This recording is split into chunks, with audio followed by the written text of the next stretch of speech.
Hello guys, কাকা দিয়ে কাজ করতেছে আর আমার ফোন দেওয়া গেলো বাইশ তেড়ো গায়ে বড় কাজ করতেছে এই জায়গায় হোক। তো আমি গেলাম যাইরা দ্বীপ কাকা জিজ্ঞাসা করলাম, কাকা পাহাড়ে মারি দেন না কি করো? পাহাড়ে মারিতে যে খাট বানিশ করতে চাই না, নষ্ট হয়ে যাবো না? তো বললো যে বাইশ তেড় না দিয়ে আসলে পুডিং করা হয়, তো পুডিং দিতেছি, পুডিং দিলে ইয়ে হয় জায়গা। তারপর আমি রাস্তাতে যাবানো ছিলাম, রাস্তাতে যাইতে যাইতে সামনের দিকে আমার একটা বড়ই গাছ বাজলো। এই বড়ই গাছটা দিয়ে খুব বড়ে ধরে রয়েছে, বড়ে গোনা আমার খাইবার খুব মন দিল। আসলে রমজান মাসে তো আর বড়ে টরে খাওয়ান যাবো না, দিনের বেলায় খাওয়া যাবো না।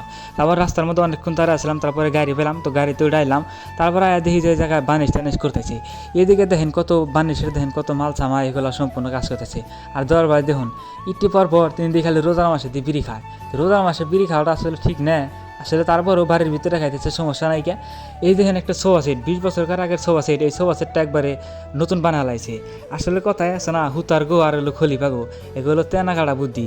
এরা কোন সুমকি দেখি করে হালা দেয়, চকচকা করে হালা দেয়। তো আমি আয়নার বগলে খারাইছি, তো আয়নার বগলে খারাইছি যেন মাত্র বাড়ি এলা আমার জিজ্ঞেস করলো, দেখো গেদা তুমি আয়নাটা ভাঙ্গে হালা দিও না।